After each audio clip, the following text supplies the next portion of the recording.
este anuncio le ha dado esperanza a la gente en el futuro, le ha devuelto la tranquilidad a las personas, porque efectivamente la vacuna es muy esperada, sobre todo cuando vemos que otros países en la región ya empezaron a vacunar y en nuestro país pues no se concretaba ninguno de estos acuerdos. Pero, ¿qué significa que se haya logrado justamente conseguir estas vacunas de estas dos farmacéuticas tan importantes, ¿no? La Sinopharm y también la de Oxford AstraZeneca? Se lo preguntamos a la doctora Patricia García, exministra de la Salud.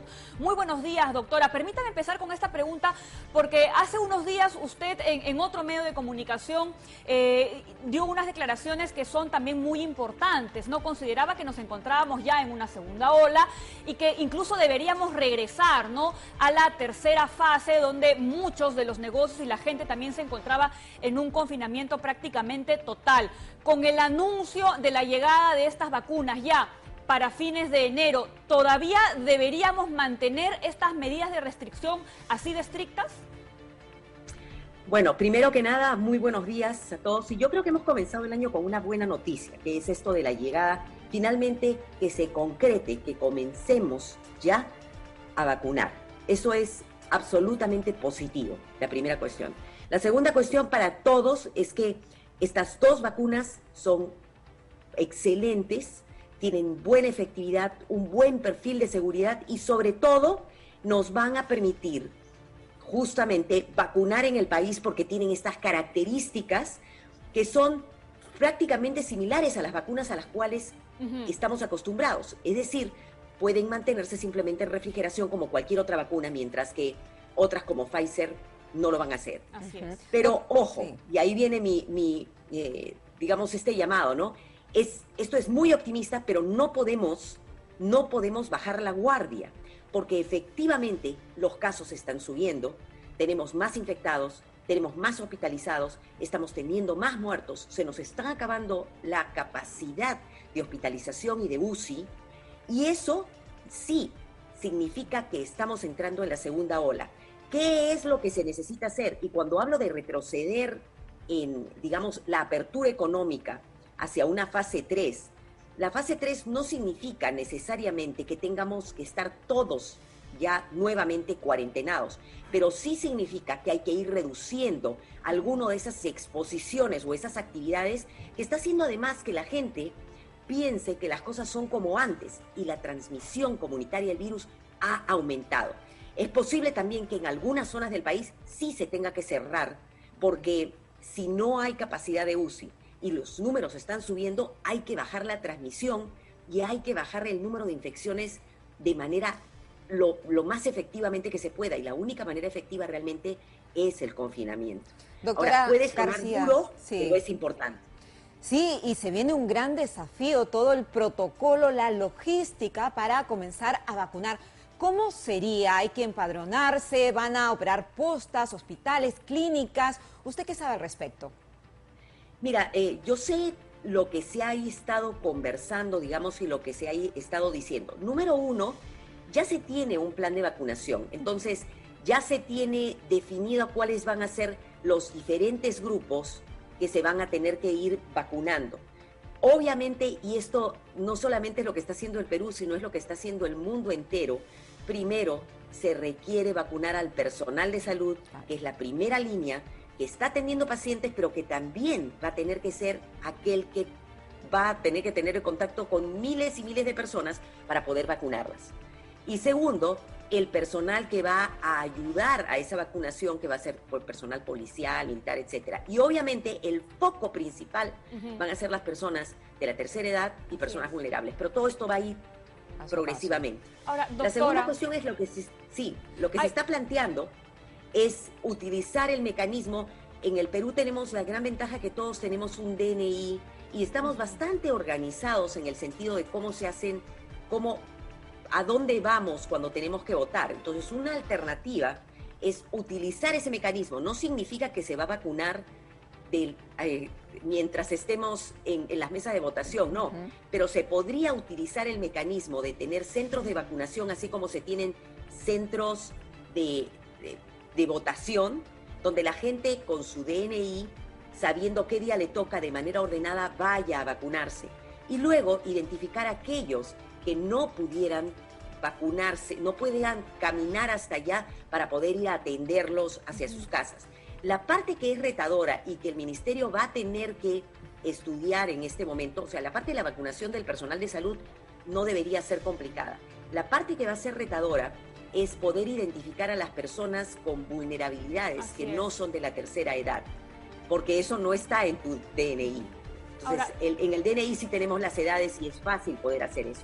Entonces, todo ese planeamiento, en este momento, el Ministerio de Salud debe comenzar a sentarse, no solamente el Ministerio de Salud, creo que hay que hacer un llamado también a, casi es un llamado de todo el Perú, y vamos a decir, digamos, al sector privado que tiene ciertas capacidades, para ver cómo se plantea para poder hacerlo de manera segura y efectiva. Ahora, doctora, hay otro reto que es también muy importante, que es el de vencer los miedos, el de vencer los mitos, las fake news.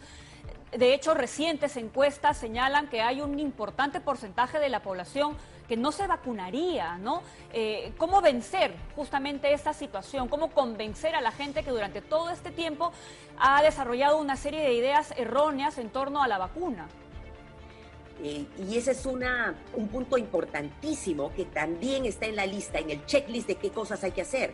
Se necesita ahora mismo comenzar campañas de comunicación para poder romper todos esos mitos y todas esas ideas erróneas acerca de las vacunas. Los medios lo están haciendo muy bien, creo que hay que trabajar con expertos para poder, y voceros, para poder explicar y responder a esas dudas que tiene la gente, ¿no? La gente dice, uy, por ejemplo, ¿no? Dice, esas vacunas son experimentales. No, y la respuesta es falso. Esas no son vacunas experimentales. Las vacunas que están saliendo y van a seguir saliendo seguramente porque se están terminando los estudios. Y estos estudios que se están terminando son estudios impresionantes porque, por ejemplo, la vacuna china tiene más de 60,000 personas en los estudios. Entonces, inclusive en la historia de los estudios de otras vacunas, nunca hemos tenido tanta información en el momento que se lanza una vacuna. Entonces, doctora, no son experimentales, son muy bien estudiadas. Doctora García, muchos países de la región han apostado por la vacuna de Pfizer, que tiene un 96% de efectividad versus a la vacuna china, que tiene un 79%. ¿Por qué en Perú apostamos por esta inoculación? ¿Es segura una vacuna que tenga ese porcentaje de efectividad? Gracias por esa pregunta, porque esa pregunta es muy buena. Fíjate, la Organización Mundial de la Salud, en el momento que se comenzaban a discutir estos temas de las vacunas, llamó a un grupo de expertos para plantear cuáles serían las características que debería tener una vacuna que pudiera ser utilizada durante esta pandemia y que nos dé tranquilidad además. Entonces, a eso le llaman definir el perfil de las vacunas, que eso se hace, es parte de todo el proceso. Y esto ha pasado medio escondido, pero ha sucedido. Discutiendo, los expertos llegaron a varias características de las vacunas. Una de las características, por ejemplo, es que tenía que ser una vacuna que pudiera permitir llegar a todos. Y para eso se pusieron las características, por ejemplo, de almacenaje. Las características de almacenaje que se pedían es que fueran vacunas que pudieran mantenerse en cadenas de frío iguales que otras vacunas. Ahora, esto no lo ha logrado la vacuna Pfizer. La vacuna Pfizer requiere ultra freezers, que significa mantener vacunas a menos 70 grados, y hasta en Estados Unidos están teniendo problemas y se están perdiendo lotes. Entonces, esa es una desventaja grandísima de la vacuna Pfizer. Por más que se ponga que tiene una efectividad del 95%, que todas estas es un rango, por si acaso, no es que sea justo 95%, tiene un rango que en promedio más o menos es 95%. Otra característica que se planteó es cuál es la efectividad que se espera para esta vacuna. Y lo que planteó la Organización Mundial de la Salud es una efectividad del 60%. ¿Y por qué 60%? Porque tenemos vacunas que usamos, como por ejemplo la vacuna influenza, que tiene efectividad entre el 50 y el 60%, y sin embargo es súper efectiva. Entonces, cuando hablamos de una efectividad, a la gente le parece 80 al 95, hoy es más baja. Oigan, la efectividad que tiene la vacuna de Sinopharm, que es alrededor del 80%, en algunos estudios en los Emiratos Árabes 85%, porque son varios estudios que se han hecho y luego se saca un promedio, esa efectividad es excelente.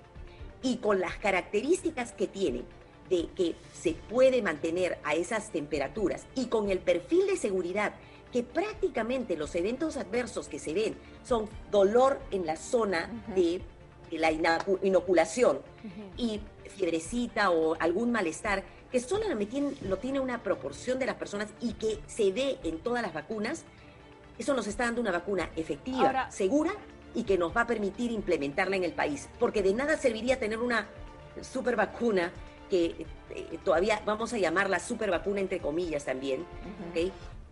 Que al final no se puede implementar o se pierde. Te digo que ya eso está pasando en varios estados en los Estados Unidos, porque ahora, no es una cuestión fácil de manejar. Doctora, inoculados todos o la gran mayoría de peruanos, ¿qué esperanzas hay de volver a nuestra vida como la conocíamos antes? O digamos que esta pandemia tiene que cambiar por completo la forma y el estilo de vida de todas las personas.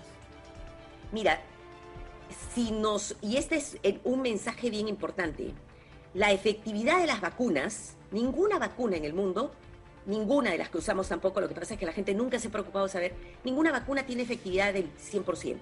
Las vacunas, las efectividades varían, como te decía, entre el 50, 60% hasta el 95% en el mejor de los casos. ¿Okay? Para que la vacuna sea más efectiva a nivel poblacional, necesitamos que más gente se vacune.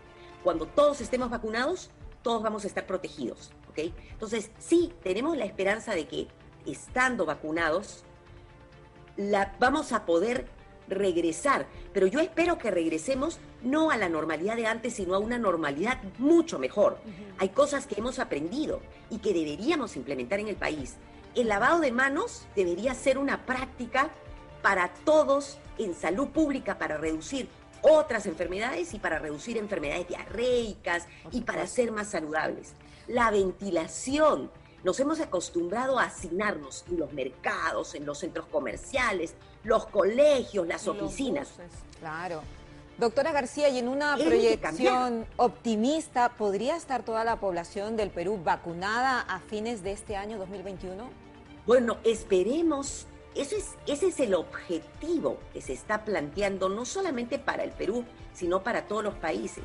Tratar de avanzar en esta vacunación hacia final de año y poder completar y poder todos, ahí sí, con inmunidad de rebaño, estar todos protegidos y retomar nuestras vidas, pero nuestras vidas habiendo aprendido mucho, habiendo aprendido todo lo que te estoy diciendo, mejorar nuestra salud, mejorar nuestros sistemas, mejorar nuestra forma de vida y aprender a apreciar lo que tenemos. Yo creo que debemos regresar a ser mejores, eso es lo que deberíamos pensar, pero mientras nos llega la vacuna, mientras toda la gente termina estando vacunada, todavía vamos a tener que seguir cuidándonos con las mascarillas y con todas las otras medidas. Y yo creo que lo importante y el mensaje para terminar esta mañana es, no podemos bajar la guardia, los casos están subiendo, es positivo que haya la vacuna, eso nos debe animar para vencer ese agotamiento pandémico que ha hecho que nos hartemos, tiremos muchas veces la mascarilla,